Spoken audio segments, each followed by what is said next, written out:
Saludos amigos de BPI, a mi lado se encuentra Armando Chacín, quien el día de hoy asume la presidencia de FEDENAGA. El día de hoy se encuentran en esta nueva designación, luego de que salga de la presidencia el señor Carlos Eduardo Albornoz. ¿Cuáles son los nuevos retos que tiene FEDENAGA, en este caso con usted al frente? Específico. Nosotros somos solución de un problema grave que es el hambre. El día de ayer nos reunimos las dos federaciones que tienen que ver con los alimentos, tanto la parte vegetal como la parte animal, FEDEAGRO y FEDENAGA.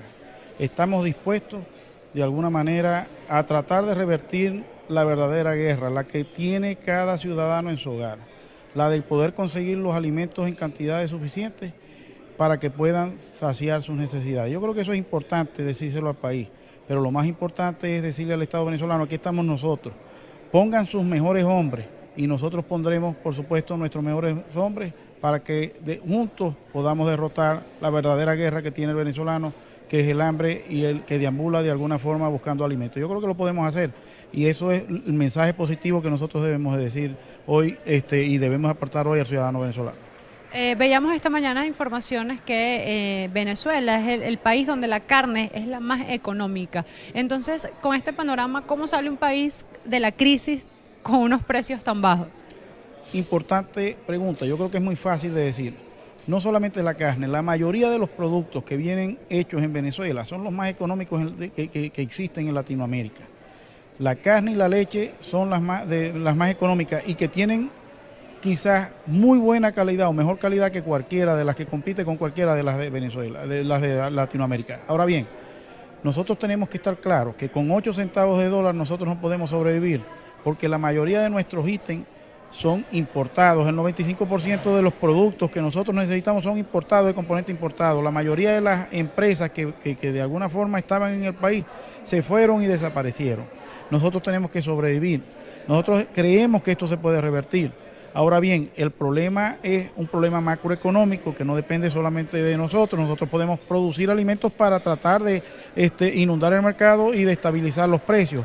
Eso colaboraría quizás grandemente con lo que es el tema inflacionario. El tema es de una macroeconomía que debe ser abordada con seriedad, que debe ser abordada con los mejores economistas y que debe de alguna manera hacer guardar algunos libros que se quieren implementar, que de alguna forma, bueno, son los que han venido desequilibrando la economía y que de alguna manera nos han traído como respuesta pues la miseria y el hambre en nuestro país. Yo creo que eso es lo más claro, que el ciudadano venezolano tenga un salario digno que le pueda permitir tener poder adquisitivo para que pueda comprar una carne de primera, que pueda comprar una carne en cantidades suficientes para saciar sus necesidades proteicas y que de alguna forma pueda tener todos los productos, los que vienen en una cajita, que se le entregan a la gente, que de alguna forma nosotros creemos que esa no es la vía como se construye un país, pero que bueno, es una necesidad que hoy se le entregue una caja a un ciudadano venezolano, pero que sus componentes sean hechos en Venezuela, que no sean hechos en otros países y que sean pagados con la poca divisa que está produciendo el país de la generación de hidrocarburos. Señor Chacín, el día de ayer en una entrevista de radio el señor Albornoz indicaba que parte de la recuperación económica de nuestro país pasaba por este sector y que una propuesta, una idea que tenía desde FEDENAGA era la posibilidad de exportar la carne y productos específicos, o mejor dicho, partes específicas de las reses que son muy apreciadas en otros países. ¿Van a mantener ustedes quizás esta propuesta? ¿Se la van a hacer llegar al gobierno? Totalmente, son un lineamiento claro del seno de la Federación Nacional de Ganaderos que parte desde su base. Nosotros somos más de 70 asociaciones, 77 asociaciones que confluyen dentro de un conglomerado, una asamblea, y que esas son las líneas que nos piden. Nosotros vamos a profundizar quizás eso. Estamos trabajando ya con organismos internacionales como Panastosa, como la OIE, para tratar de alguna forma de incentivar y estimular al productor agropecuario, que lo poco que gana quizás por la carne en el país sea para alimentar a los consumidores venezolanos, que cuando saciemos esa necesidad de nosotros podamos el excedente venderlo en otros países y de alguna manera sobrevivir para poder de alguna forma estimular al sistema económico. Nosotros no estamos pidiendo grandes endeudamientos del país para avanzar, pero sí necesitamos el concurso de ellos para poder nosotros avanzar en la siembra y en lo que nosotros tengamos que poner en el plato del ciudadano venezolano. Ahora, ¿cómo se consigue esto? Los mejores del gobierno, con los mejores que estamos aquí esperando por las decisiones del gobierno, juntos en una mesa, sin que tengamos nosotros que estar oyendo algunas consignas estériles que de alguna forma, bueno, no calan en la mayoría de los venezolanos hoy en día porque han traído hambre y miseria, pero que bueno, tienen todo el derecho de ser llamadas y con banderas proclamadas por el gobierno y por el Estado venezolano, pero dentro de sus curules o dentro de sus están políticos. Nosotros no estamos tratando de politizar el plato de la comida, nosotros lo que estamos tratando es de democratizar, que el venezolano tenga acceso a los alimentos, porque es triste que los venezolanos salgan y estén pasando hambre y necesidad y que algunos indicadores de las necesidades básicas del venezolano digan que el ciudadano venezolano, bueno, está pasando hambruna, que han bajado más de 10 kilos cada uno de los venezolanos, que tenemos una niñez de alguna forma malnutrida o desnutrida y que de alguna forma esos son los indicadores que deben llamar la atención. Nosotros queremos trabajar con el gobierno que sea, con este o con el que sea, porque la crisis está y nosotros somos parte importante de la solución de esa crisis. ¿Tienen pensado ustedes reunirse con el gobierno, acercarse? Vemos que no los han llamado y una muestra han sido las reuniones estas para acordar precios, pero quizás ustedes tienen la iniciativa ya formal de alguna reunión. Nosotros hemos estado presentes en donde nos llama el Estado venezolano y hemos hecho un llamado importante para que nos reunamos, pero reunirnos de verdad en un diálogo franco, un diálogo directo, un diálogo práctico. Nosotros no queremos seguir teniendo esas largas reuniones que de alguna forma no han traído ni más carne ni más leche al ciudadano venezolano. Yo creo que es hora de que apartemos los colores particulares de los partidos y pensemos verdaderamente en un ciudadano, en el ciudadano que debe ser alimentado, en el ciudadano que desea producir y quedarse en el país.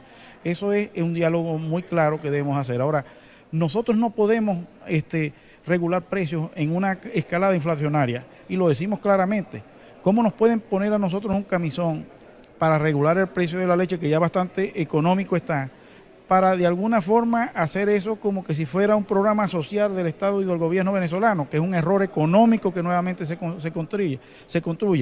Si nosotros no tenemos la posibilidad de sobrevivir ni de pagar los trabajadores, ni de poder mantener nuestras maquinarias agrícolas trabajando, ni de pagar las vacunas para mantener sanitariamente libre de cualquier enfermedad a nuestro rebaño, nosotros por supuesto que iríamos abandonando paulatinamente, no porque lo queremos, sino porque no podemos seguir sobreviviendo en una economía que se maneja aquí entre 4 o 5 y de alguna forma no tienen interés en lo que pasa de puertas afuera a lo que están estimulando. Yo hago un llamado a que salgan a hacerle una verdadera remoción a la parte económica. No llamemos esto que es una guerra económica. Han hecho que el ciudadano venezolano muchas veces en la frontera consiga las formas de sobrevivir, aunque lo llamemos bachaqueo y que yo no esté de acuerdo con eso y que eso sea ilegal. Pero aquí no hay fuentes de empleos dignas y nosotros debemos decirlo con claridad y hay que construir unos sueldos dignos, hay que de alguna manera hacer que el ciudadano venezolano recupere la capacidad de compra y que podamos nosotros también sobrevivir dentro de un marasmo que se ha creado en los últimos años y que de alguna manera, bueno, ha desequilibrado totalmente la parte económica del país. Y eso es una realidad, no podemos huirle a ella. De resto tenemos algunos indicadores que podemos nosotros mostrar, que no pertenecen a ninguna institución. Reto a cualquier representante del Estado venezolano a que se tome un café con leche conmigo en cualquier panadería o con cualquiera, contigo, en cualquier panadería y que lo puedan beber. Sin que avisen a dónde está, nosotros pondríamos o diríamos quizás a dónde, buscamos un tercero para que diga que en panadería no lo podemos beber, sin que tengamos que hacer uso de los medios de comunicación para que podamos decir que lo hay o no lo hay, y yo creo que ese es el mejor indicador. Pero cuando nos vamos a la carne, también tenemos bastantes déficits en algunos cortes de la carne que son importantes e interesantes en el país y que si bien con la poca capacidad de producir alimentos que tenemos todavía existe y persiste algo en el anaquel, lo que nos dice que el ciudadano venezolano no tiene la capacidad de compra porque producimos menos del 37% de la carne que se necesita en el país. Hemos descendido de 24 kilos de carne per cápita a alrededor de 7 y hemos descendido de 115 litros de leche per cápita, que 70 eran de componente hecho en Venezuela, alrededor de 30 litros de leche. Por eso es que no se halla, por eso es que no hay, Por eso es que no conseguimos ciertos rubros de cocina o de alguna manera de alimentación en los anaqueles de los supermercados o en cualquier abasto como anteriormente lo era. Dos cosas. ¿Cuál cree usted que podría ser el precio de la carne en este momento, viendo todo el escenario? Y lo segundo, este consumo per cápita que están teniendo los venezolanos actualmente, ¿es anual? Claro, los consumos per cápita son medidos anualmente. ¿Cuál es o sea, el porcentaje que está consumiendo el venezolano? Estamos hablando de alrededor de 7 kilos de carne per cápita. Y estamos hablando de alrededor de 30 litros de leche per cápita. Los requerimientos básicos de la FAO dicen que son 125 y sobre 25 kilos de carne. Y nosotros descendimos en muy corto tiempo. Yo quiero decir claramente que alrededor de hace 6 o 7 años o 5 años teníamos alrededor de 24 kilos de carne per cápita, pero bueno, se perdió la capacidad de compra, se destruyó totalmente, se desequilibró totalmente el aparato económico del país y los resultados son estos, no los creamos nosotros. Vuelvo a repetir, la guerra que debemos combatir es la guerra al hambre y tenemos todo que participar en ella porque el gobierno solo no lo va a poder hacer y nosotros por supuesto solo tampoco vamos a dar optimismo. Con respecto a los precios de la carne, si un país que corre claramente la mayoría de sus insumos a la dolarización y que la inflación se mide ya por día, es imposible que nosotros podamos mantener ni siquiera por hora los precios de la leche y de la carne. Pues hemos entrado en una especie de subasta para los insumos. La mayoría de los comercios o los pocos comercios que hay, cuando dicen que hay cuando dicen que hay un insumo, se lo rebaten entre varios productores y se le vende al mejor postor. Eso es una economía que fue creada, que de alguna forma tiene responsables y que debemos de alguna manera de revertir. De lo contrario, yo creo que no estamos ni siquiera en las puertas de lo peor y yo creo que estamos a tiempo de revertir esto y el llamado es sin máscara, de frente, con claridad. El sector agropecuario del país abre totalmente el derecho a que debatamos cómo vamos a construir los 24 kilos, los 25 kilos per cápita y cómo vamos a hacer que el ciudadano beba 125 litros de leche de leche al año per cápita también para que el ciudadano pueda hacer. Ahora, ¿cómo vamos a hacer para que ese ciudadano tenga poder adquisitivo? Porque no puede ser sobre las ruinas de un sector, porque va a consumir muy poco sobre las ruinas de un sector que nosotros podamos construir un programa social. Bien, eran palabras de Armando Chacín, que en el día de hoy asume la presidencia de FEDENAGA en sustitución de Carlos Eduardo Albornoz. Estamos en la asamblea anual de FEDENAGA, donde se ha designado al nuevo presidente y donde se continúan discutiendo las líneas que en reiteradas oportunidades ellos han venido subrayando. Escuchábamos a Armando Chacín, quien indicaba que en Venezuela se ha disminuido el consumo de carne de 24% anual a un 7%, que es lo que estaría consumiendo actualmente el venezolano, disminuyendo pues así no solamente el consumo de proteínas, sino también todas aquellas funciones cognitivas que deben aportar estos nutrientes de la carne. También hablaba de la leche, que como ha disminuido de un 125 ha caído a 30%, lo que evidencia pues la crisis y el poco poder adquisitivo que se tiene en este momento. Él también hacía énfasis en que es en este momento imposible dar un precio de la carne en un escenario de hiperinflación donde se habla de una inflación diaria de al menos 2,8%, como lo indicaba hace unos días la Asamblea Nacional, y que esto pues complica el panorama para los venezolanos y para poder adquirir lo que son productos proteicos. Desde Caracas, Venezuela, Ana Rodríguez Brazón para BPI TV.